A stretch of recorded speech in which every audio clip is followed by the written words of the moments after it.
are here for the last special event of the year, so the Suzuka 10 hours and the GT3 cars. It's gonna be GT3 only, so not multi-class. My name is Yuri Kasdorp. I'm from Oracle Red Bull Racing Esports, and today we're gonna have a look at how to drive the Porsche GT3R around this track for the 10-hour race and how to prepare yourself well for a good race. Let's have a look. So here we are at the end of the lap, getting ready for a lap for the last special event of the year.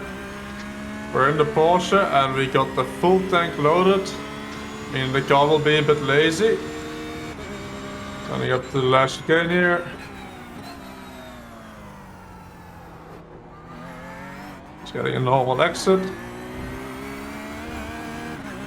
So for the Porsche, if you want the car to feel nice over the whole stint, it will start out feeling quite lazy and then get better and better progressively during the stint. Up turn 1 here, quite tricky.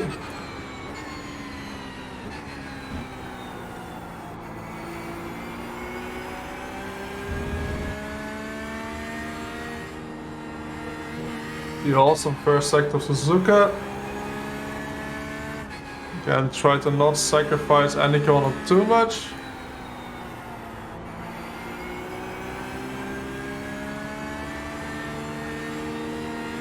Just about flat out here. Got the ding on the 1.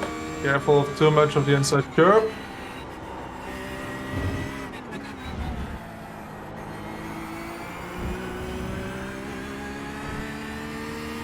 Running up to the hairpin. Focus on that exit.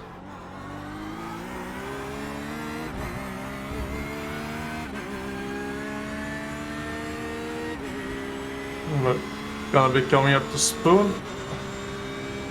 Spoon important to not hit the outside curb with a bad angle.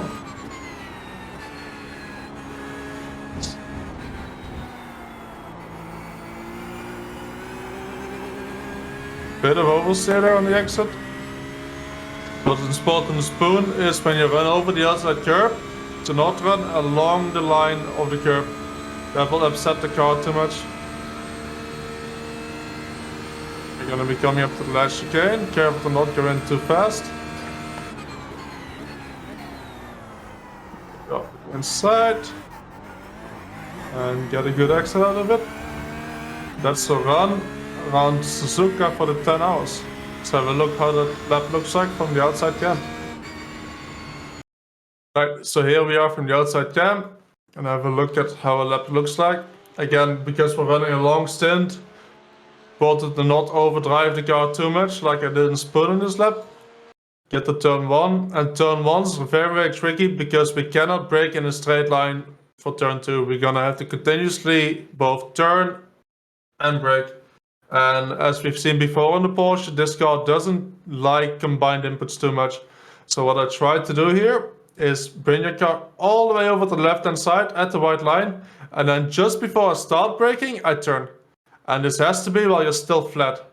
So I'm coming to the left here, I turn a bit while I'm still on the throttle, and then immediately after I try to straighten the steering as soon as I start braking. And what that does, it just allows me to not combine that turning input to get towards the inside curb with the braking. That way I can go a bit straighter while I'm braking and brake a tiny bit harder, and in turn brake a bit later. Then we get to the inside. Again, we keep the brakes on. The more we turn, the less brakes. Then we straighten the steering up a bit here. Straightening the steering up means we can brake a tiny bit more, and then towards the second apex, turn more again, more of the brakes. Want to keep it in third and get a decent exit out of it. Then we get to Suzuka first sector, one of the best sectors of any track. And what we want to do here is make sure that we don't overdrive one corner to then sacrifice the next corner too much. Simply put, we don't want to exit one corner all the way to the outside and then enter the next corner all the way from the inside. So we want to make sure to not go too fast in any of the corners and also not leave time on the table. How do we do that? Turn 1 when I start, or this is turn 3. When I start the turn, I lift off the throttle a bit. If I do this early, the weight goes to the front. Try to run over the curb on the left here. and try to exit around the middle of the track. Set up for the next one, bring the car to the inside, exit around the middle of the track. Don't exit all the way up the inside here. If you do that, you're gonna have to sacrifice the next one too much. Get the car towards the middle of the track a bit again. Small inputs. Exit again towards the middle of the track. Don't exit all the way to the curb here. You're gonna have to slow down too much in the next corner. And then we get to what I think is the most important one. And I try to do a bit of a double apex here, meaning that I get towards the curb on the first one here, then run a bit wide in the middle, and then the actual apex I do is at the end here. You can see the rubber marks as well. And the way I like to set this up, how far do I go to the outside and the exit, is just as far as I can take the next corner, the left handle to exit the first sector, flat out. Meaning that I want to be flat from here all the way to diagonal 1. And if I run too wide in the exit here, I won't be able to go flat out. So I want to keep it tight, bring the car over to the white line on the right here, try to open up the next left hand as much as I can, and then keep it flat. And the way you keep it flat, or close to flat, if the tires wear a bit, or if you struggle a bit, is to have a very steady steering input. So you need to have a very steady steering input. You might lose the front first, or you might lose the rear first here, depending on what kind of setup you run, depending on where in the stint you are. Meaning that if you lose the rear first and you turn too much, the front can take it, the rear can't, and you go around. So what you have to do is have very steady steering input all the way from the entry here. If you look at steering input, keep steady all the way from the entry. I try to keep the balance all the way, and that's the way we run it, flat out all the way to diagonal 1. Diagonal 1, down 1 gear. Try to not hit the curb too much. The Porsche doesn't quite like this curb on the inside too much. If you want to take it, you either have to fully take it, or you only take it with 2 tires, just about like I did, and the car doesn't get too upset. Braking for the next corner, you can brake with 2 tires on this edge of the curb here. This curb won't try to kill you. We'll see later on the lap some curbs that will try to kill you. You can also just put 2 tires on the curb or the white and red part here itself, and then I just went to 3rd gear. You can also go to 2nd gear to get a bit more rotation if you struggle with the nose getting grip here. But you should be able to do it with your brakes. Make sure that, again, you load the front with the brakes.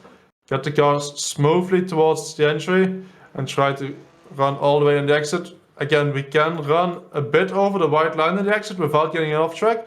But you need your right side tires to stay on this curb and not all the way on top of it. That will be an off track. But running just over the white line like this will not be an off track. Then we get to one of the most underrated corners, I think, on the track. The hairpin. And there's a lot of different lines you can take in the hairpin. What we want to focus on is using the camber that the track has to get a good exit. The entry is not that important because I have a big straight after this. Running up for the kink here, we want to set this up so that we're braking in a straight line all the way on the right side on this white line. We don't want to run wide and having to come back towards the right side. We want to brake all the way along this white line, as much as a straight line as possible. And notice how we don't immediately go for the apex, the inside curb. We try to stay on the right quite long and then come towards the inside, late apex. So use the momentum or the camber of the track here to come down, late apex, and I can be on throttle really early if I take this line properly. And if you take this line like this, you get a bit more traction on the exit. You also save the rear tires from going to the TC and ultimately heating them up or wearing them a bit more in your stint, which is also very important. Then we got the long run up to spoon, and spoon is the first time where we see what's we sometimes call a death curb. What is a death curb? We'll get to that. The braking point here, I use this access road on the right as a reference. Down 2 gears, and we don't want too many combined inputs going towards the first apex here. If you have too many combined inputs, the rear will get too loose here and start spinning out. Then the death curb, this is the first one. And what I mean with that is that if you would go over this curb and you have your right side tires, 2 of them, at this edge of the red and white curb at the same time, and you run along this line, you somehow instantly lose the grip and you spin around. Sure, you guys have felt this before. The way we can avoid having any risky spins here is one, of course, would be staying to the inside. That's the safest option. But what we can also do is run completely over it. So you see when I'm running over this curb, the front side tire is not on this edge at the same time as the rear side tire, both when I'm going onto it and when I'm going off it.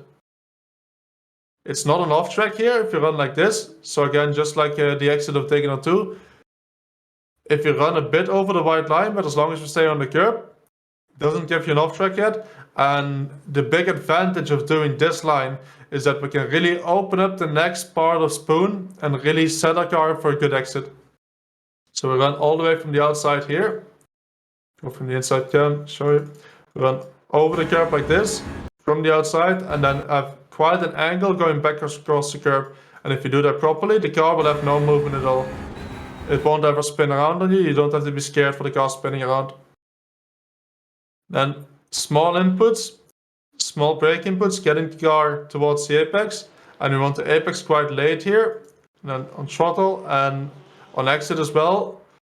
The off track here, if you're off the track before the curb starts, I think with more than half of your car. So even if 2 tires stay within the white lines, you get an off track. So you have to be really careful of not going too wide too early here to avoid that off track on the exit. I think once this curb starts, you're allowed to go more towards the outside. And we got the big run up to 130R. 130R with the current GT3 car should not be a problem. Again, we just want to be smooth with the wheel. Don't turn too sudden because that might make the car unstable. And this is the second of the death curbs, where if you run along this line here, the edge of the white and red curbing, exactly with the front and rear tires, the car will just suddenly spin around and lose the grip. So you want to make sure that if you ever understeer, you go completely over this or you stay on the inside. You don't drive exactly with your right side tires on this edge of the curb or you might have a bad time. Then we get to the last corner.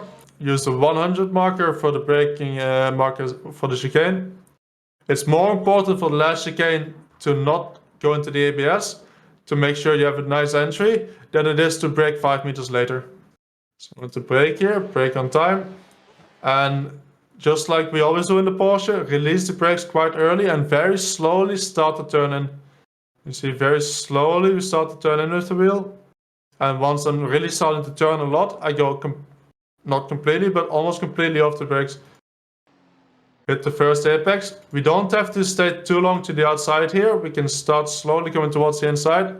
Don't have to set up the corner too much for the exit because it's a chicane. Next corner, as long as we enter from the middle of the track, we're fine to have a good exit from the chicane. Take the first curb a bit, about half of your car. Then for the next left-hander, right when you change direction, what you can do to help the direction change is just a tap on the brake. So small tap on the brake and immediately back on the power. What you can do is run along this curb here. You will lose a tiny bit of time in the corner, but normally get a tiny better exit.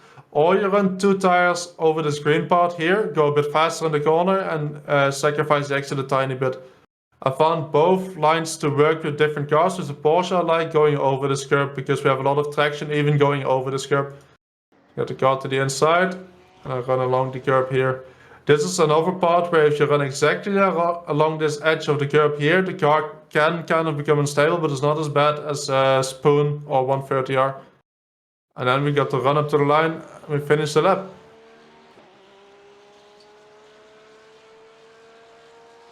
So there we go, a lap guide for the Suzuka 10 hours. I hope everyone learned something. I wish everyone good luck that is competing in the race. Make sure to take it easy to start. Get to the end and I hope everyone gets to finish thereafter. If you want more videos like this, make sure to subscribe to the channel and see you guys in the next one.